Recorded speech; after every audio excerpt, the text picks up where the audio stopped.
Hello and welcome back. I'm Lisa, And I'm Erin. and this is the Getaways Podcast. It's warm outside, Thinking about summer. so let's just keep talking about summer until it gets here. And this is one of our favorite places, somewhere we've been 3 times. I love it so much. We're going to talk about Sardinia. Sardinia, which I think everybody is aware of Sardinia because it does have some of the most incredibly beautiful beaches in the world. Like it's unmatched of places that I've been of stunning beaches, wouldn't you say? I would say so. Yes. The only thing that it does lack that like Hawaii and the Bahamas had were the colorful fishes. Right. No, because it's different temperature of sea, right? Yeah, it's colder, right? Yeah. So, but the beaches themselves are absolutely ridiculously breathtaking. The water is so clear and blue, and some of the beaches are so wild that you have to hike for a long time to get there, but they are like, I'd say the best in the world. So like I said, we've been there 3 times, and the first time was COVID summer, and we could finally get out of the house, and I think that we would have loved anywhere we went. Yeah. But this was a particularly special trip. And the way getting there was not so special. Yeah, it was our first like overnight traghetto, which is what they call the ferries in Italy. So we were going out of Genoa to Sicily first. We went to Sicily for 3 weeks before we came to Sardinia. And everybody was already on edge because of COVID. We all had to wear masks. And it was everybody in Italy's first time to really get out since lockdown started. Yeah, and it was a little bananas. The boat was very, very crowded. I mean, literally wall to wall people. And but we had cabins. So you guys had a fancy cabin. We had a fancy cabin. We had like a whole little lounge area and a big bed and a bathtub. It was fancy. I've never had one since like that, but that one was nice. Yeah, and Cash and I were just in a regular old room. With no windows. And we got a wake-up call in the middle of the night. 3:30 in the morning, they start making announcements. And so I opened my door. They make the announcements in Italian and then in English. And what I made out of it was that there was a problem with the boat and they were turning around and going back to port. So I got a little panicked. I went and woke Lisa up, and then I went down to the reception area. Is that what it's called? Yeah. Were you with me? No. So I went down to the reception area, and it was already packed with people like yelling and screaming, and they had their masks down. And I was just like, ooh, I just wanted to make sure we weren't going to sink. So I went back to bed. And then in the morning, I went back down there. Did you go with me then? Yes. Remember, that's when the guys were screaming over me. And I was like, this is my worst fear. Just got out of COVID. Yeah. So we just decided to bail. We got our suitcases. We weren't going to rebook there because it was too much. Mm-hmm. It was a lot. So we packed up our bags and we drove to Florence for the night and decided we were going to go out of Naples. So that's what we did. Yeah. And that is not a regular situation. We have taken the ferry numerous times since then, and it's all been fine. And they're safe. Yeah, they're totally safe. But it was just like, it was a little glitchy stuff because we like you to know that all of our travel is not perfect at all. And the traghettos they're a funny thing. They're get a little bit crazy because we've talked about this a bit before, but you don't have to get a room. So lots of people camp out in the hallways they'll bring blow-up mattresses, they'll bring literal tents and sleep in the hallways, and you kind of have to step over people and over dogs and toys and all sorts of things. And it's all great though, because at the end of the day, you're landing on a beautiful island with beautiful beaches, and it makes it all worth it. And the food on board's always pretty good too. Yeah. All right, so let's get there. We're there. We're in Sardinia. We come into Olbia. Okay, that's all I had to say about that. It was so headed somewhere. And then the first place we stayed was a very small little town. I don't know what coast it's on though. It's on the East Coast. Okay. And it's a super cute little, like, it's almost like track houses. Like, yeah, a little area that's very neighborhoody, dirt roads, and then a path to the beach. And we had a little place with an outdoor seating, a big, decent sized yard. Big yard. Yeah. And big outdoor kitchen. Yeah. And outdoor shower. A big veranda to eat dinner on, which we ate dinner on every night. Yeah. And Non-potable water. That was fun. yeah, we got used to it pretty quick though. Yeah. And like I said, we could walk to the beach and there were services on the beach. There was a nice little restaurant where you could get anything from a full dinner to grab ice cream and go. And a butcher slash kind of like a deli-ish place right on the corner. Yeah, it's kind of like a general market. Yeah. Like in the little neighborhood thing where you could get, a rotisserie chicken, a sandwich for lunch, or, they had some sort of meats to prepare and things for a bigger meal, like a dinner. Yeah. The town's called Sardinia, but that's the bigger town up on the hill. It's just kind of an offshoot of it that's like the beach community for it. Yeah. But really cute, fairly isolated, but that could be a good thing or a bad thing depending on what you're going for. I had to work the whole time we were there, so the internet was not great, and that was a Terrible. problem. It was a bit better. We've been back there since, and it was a bit better then, but just something to be aware of if you work remotely in these islands, and honestly, in a lot of Italy, you have to ask how the Wi-Fi is. Yeah. Like fiber optics it's not quite there yet everywhere. Yeah. But super relaxing, peaceful, remote, beautiful getaway. Yeah, and steps like a 2-minute walk to the beach. Yeah. To a beach. A beautiful beach, but not the Instagram beach, but I went out there and swam every morning. It's great. And it's pretty still water. We've had a couple days that had waves, but you can swim out really far. You're by yourself. It's pretty cool. It's beautiful.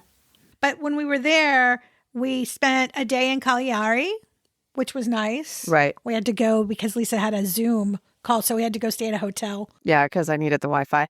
But Cagliari is like a big city. There's a port there. There's an airport there. Historic city. Yeah, but it's got all the resources you could possibly need. So that is another, and lots of tours go out from there. We did a really great Jeep tour twice, actually, out of Cagliari. I'll put the link on the website, but it's called Bitan, and we did it both times.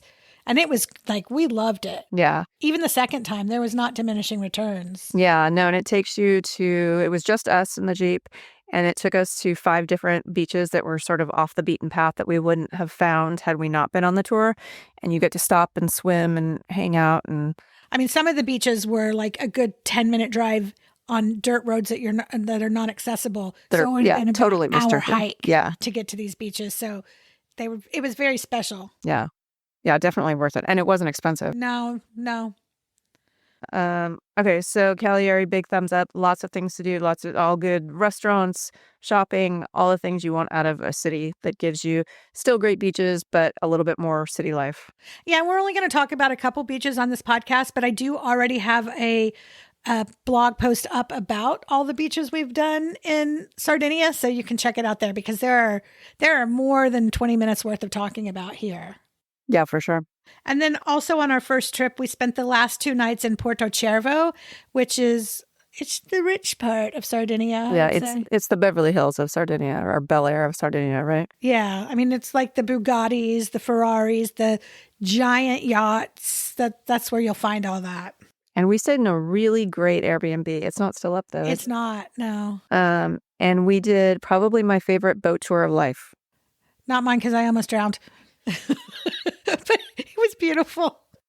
But it was, I mean, the water is, you can't beat it there. I mean, and there's fish everywhere and they're not colored, but it's still, Dylan and I swam to an island from the boat and we just swam through these enormous schools of fish and they're, as probably close to 2 feet long and you're just swimming along with them and it's just beautiful and the water is crystal clear. You can see, if you have a chip in your toenail polish as you're swimming, like it's ridiculous. It's funny because it took us to a beach called Calicchio, I think is how you say it, which is actually part of La Maddalena, which we're going to get to because we went there last year, but it's part of that how do you say that word? Archipelago?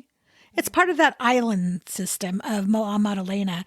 So yeah, but that was, even from where I was, on the boat. Stunning. So yeah, Porto Cervo it's small. The area is quite small. a completely different experience from the rest of our experience in Sardinia. It's the fancy, things are more expensive, things are very polished. Yes. Is Yeah, that we went back this last time too for a night, which was great. But I like the more wild side of Sardinia. Not wild side, the more local side. right?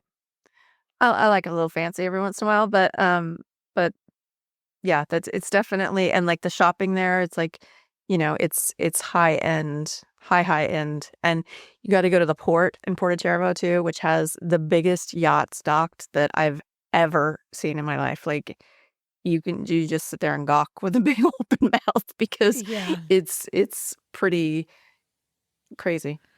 So then we were headed back to get back on the ferry to get back to the mainland, and we stayed the night in Olbia at a really nice hotel. The Grand Hotel Presidential. Yeah, Olbia. which was lovely. And it was on very, very close to the port, like 10-minute drive, if Yeah. that, right? And Olbia had this super cool market right in front of the street that kind of wrapped around. It's a very active, cool, touristy, yes, but like lots of restaurants, lots of walking around, lots of culture. I mean, Yeah. it's a cool place. I mean, I don't know that I'd want to spend any more than a night there, but it No. was definitely worth seeing, and we got some good stuff at the market. We did. We got great baskets. So then we went back home. That was our last stop on that trip. We went back home. And then we went again in, was it 2021? We went again in 2022. And this time we brought our friend Katie because we wanted to show her Sicily and Sardinia.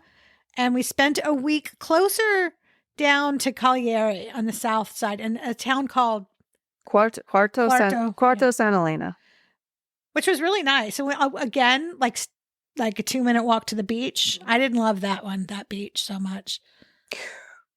I just remember the sunsets at that beach were unbelievable. Amazing. But that's something that we do pretty much everywhere we stay during summer is do an after dinner swim and watch the sunset. And every night. Yeah, and it's easy to take the dog down there because we're usually the only ones there.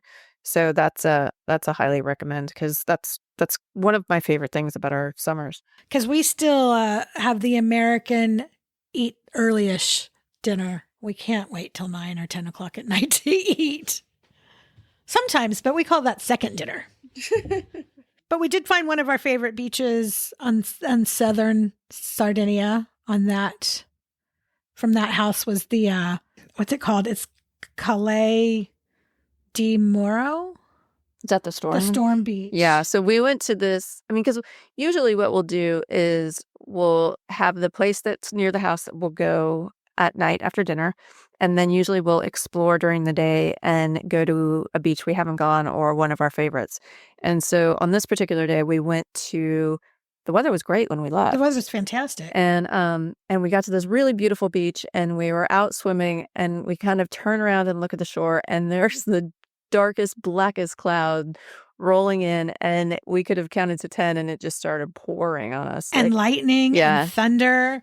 I've got video of it. I'll put it on YouTube, but it was really cool. It was so cool because it was just so unexpected and probably, maybe not the safest thing to be in water when you're having lightning. But nobody got out. Nobody got out, so we figured, we had company, whatever was going to win in Rome. But yeah, no, it was just kind of a cool moment in time. Yeah. But the area that we were in too, I mean, there's beaches. We're along the coast, so everywhere, and all of those beaches have really great services. We had a really good lunch at one place. Oh yeah, the big beach. Yeah. So you'll just go, and a lot of times, like we'll kind of take the morning a little bit slow, and then go to a beach that has services, have lunch, and then go swim in the afternoon. Yeah, which gives you, because we eat a lot faster than Italians, so that gives you a little bit of a free beach because everybody's eating lunch until like 3 or 4. Yeah. And so you kind of get the beach to yourself and are able to enjoy it without the crowds. Which I'm going to say something, but I've kind of found it all over Italy. They like to stand, a lot of the people just kind of stand with ankle deep. And if you go out a little further, like chest height, nobody's out there. Right. That's absolutely true. And I think for a lot of the Italians, it's a social thing and everybody kind of stands around and catches up with their family and friends that, they don't really have time to do a lot of the year and take Yeah. that time on Yeah. vacation. But yeah, that sort of gives quiet and empty rest of the sea. So it's kind of an easy way to explore. And again, we went in and out on the traghetto. Easy, no problems that time. Right. And then our third time, we just went back last summer. Yeah.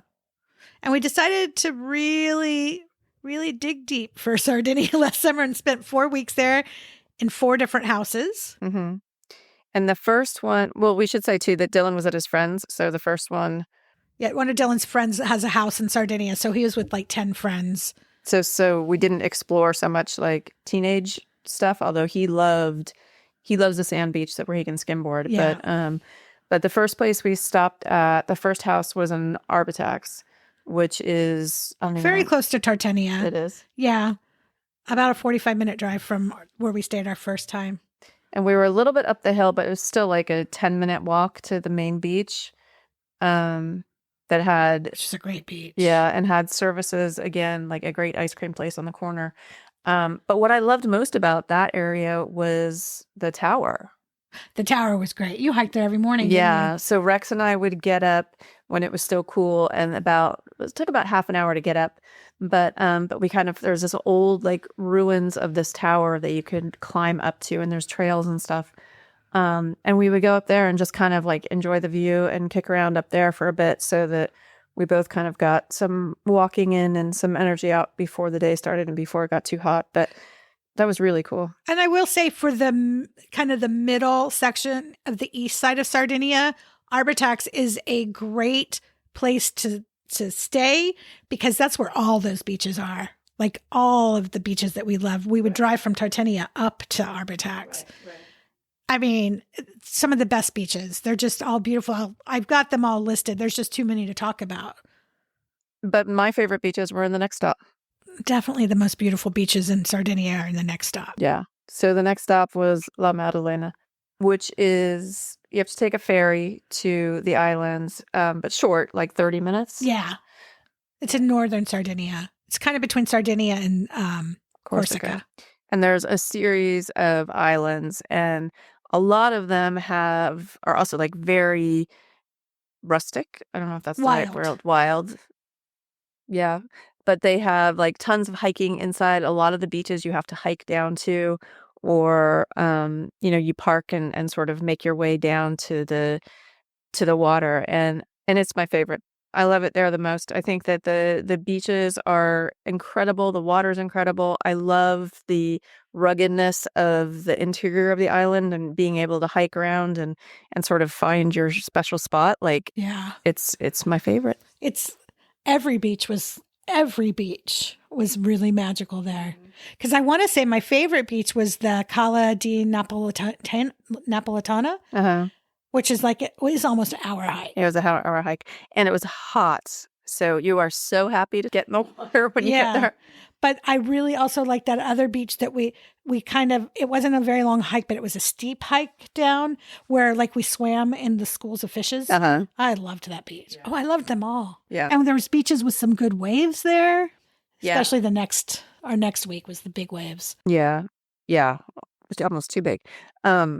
But, and there again, like I know we keep talking about the snorkel mask, but so made the trip because just going around and being able to see everything. And I saw starfish, I saw octopus, it's like, it's incredible the kind of stuff you can find.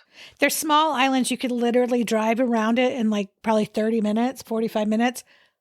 But it is packed full of beaches. I think that might be, I know I said Croatia was my favorite, but if I had to pick somewhere in Sardinia, it would definitely be these islands. I just think they're incredibly, incredibly amazing. Yeah. So if you're thinking about Sardinia, definitely like think about La Maddalena. You could also stay just right on the other side in northern Sardinia and take the ferry over because all the kids did that. What's the city? Palau. But yeah.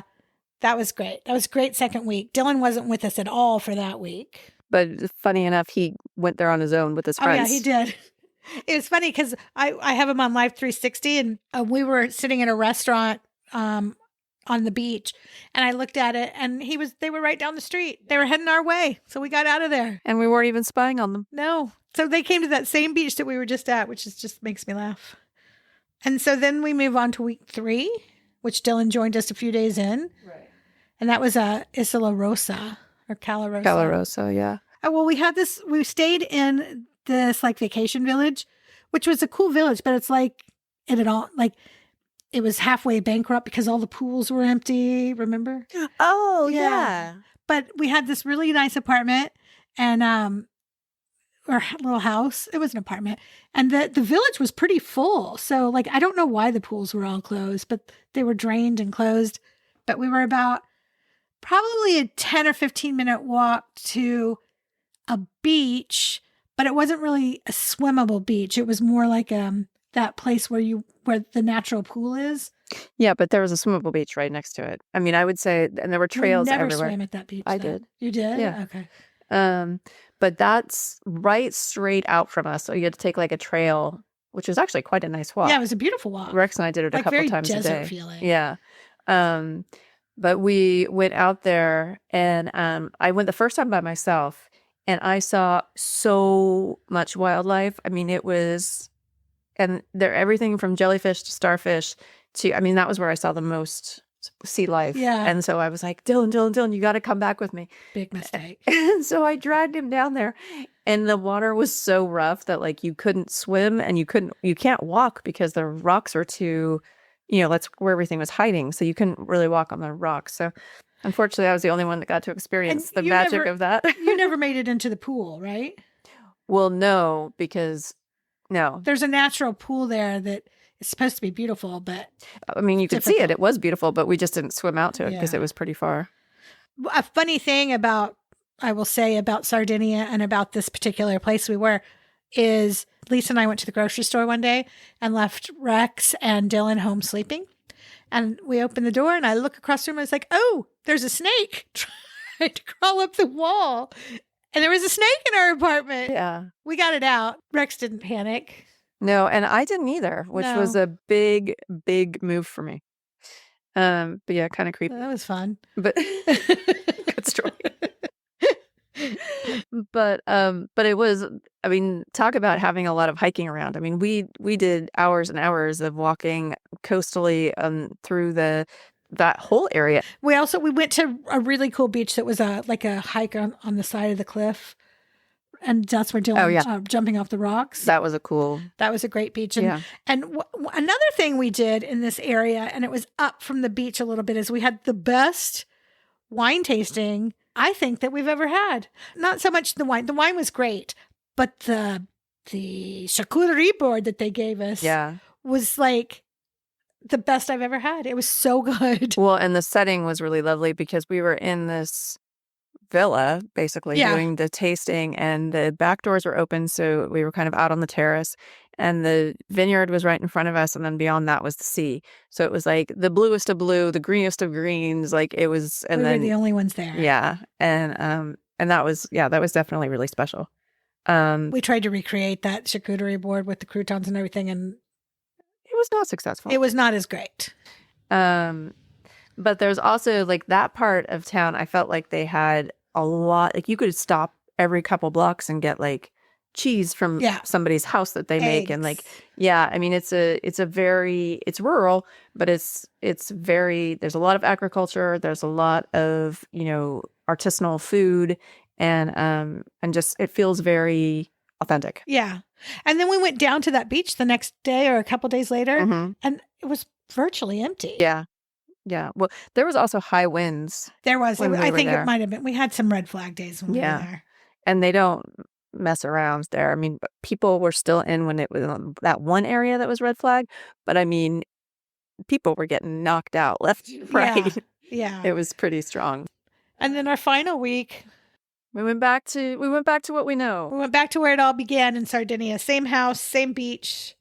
Did it all over again. In Sardinia. And And we do really love that area. I know that we talked about it being rural and stuff, but there are towns that are within half an hour drive that have all the services and all the big grocery stores and restaurants and all of that. But yeah, just kind of that place kind of feels like home because we really like the house and having the beach right there, and it's nice to walk the dog, and the dog can swim at night. Yeah. So yeah, okay. I said my favorite. What's your favorite? If you had to go back for a week and only one place, where would you go? La Maddalena. Okay. Hands down. Yeah. I will say that finding places to stay on La Maddalena is not the easiest. Right. And because they don't have big hotels, like it is an island where they are like preserving the island. So there's not a lot of new builds. There's no big apartments, no big Airbnbs. But when you can find a place there, it's magical there. The whole island is magical. The town's magical. Okay, so the Airbnb that we stayed at was like a zoo in the front. And we got so nervous when we found out on the way because Rex doesn't always love like other animals. We didn't read the reviews until we were on our way to that house. And so we were on our way and it's like, well, the ducks and the bunnies and the geese. Like, oh, and the turtles. No. Giant turtles right outside the window. So Rex could smell everything that was going on. And there were like 500 cats. 500 cats. But that's Italy. But it all turned out to be fine. But just to take the limited amount of Airbnbs and places to stay is that, sometimes you have to share it with ducks. Now I'm going to give you a tip because it's not as important to Lisa. When you're doing your Airbnbs, you've got to check air conditioning because there's not, I'd say 70% of houses don't have air conditioning in Italy. And it's hot. It gets hot. Yeah. So it's definitely good to make sure you check that. And if you're going to one of the areas that we sort of referenced as a little bit more rugged, make sure you have your water shoes and always look at the boat rides too, because they're so worth it and they tend to not be expensive.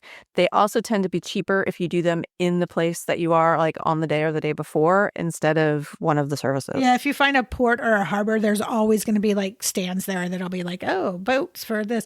And then, yeah, I think oh, I know what I wanted to talk about. There is a pasta that I always have that has like crispy fish eggs on it. The targa, which is, it sounds weird, but it's delicious and not fishy. But they will just put that on top of your pasta and it gives like a nice little crunchy texture and it's delicious.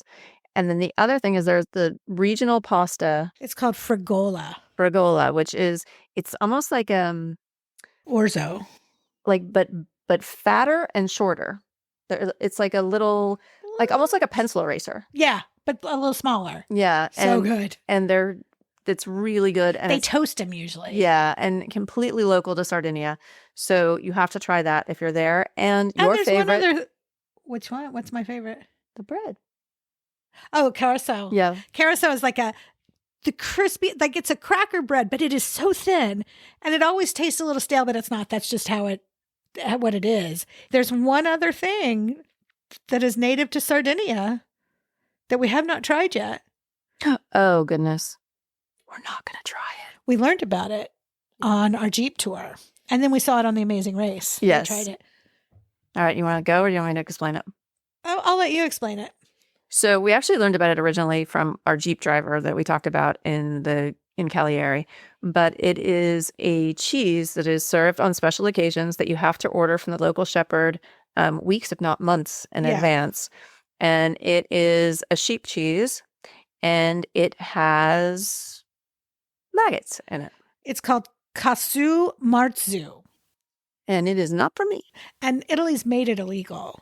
Yeah, because it doesn't pass like guidelines, but that's why you have to go directly to the shepherd and it's kind of like on the DL and you order it for, Christmas or whatever. And then you go and pick it up and you have your maggot cheese. So to each his own. And I'm happy for them that it's so delicious because everybody apparently loves it. You just spread it on bread and pop it in your pie hole. But we're going to take their word for it that it's good. Yeah, we're going to let them have that tradition.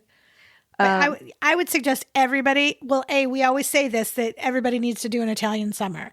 And there are many great places to do an Italian summer, but Sardinia, you cannot go wrong. Sardinia is where you go when you want a beach vacation. Beach. because it's beach. There's not a ton of museums. There's not a ton of anything else. You spend your day literally at the beach. And if that's what you want, Sardinia is your place. Definitely. Maybe we'll see you there because I'm certain we'll be back. We will definitely be back. But thanks for listening. We'll see you next time. Check out our website, www.thegetawayswithaz.com. Bye. Bye.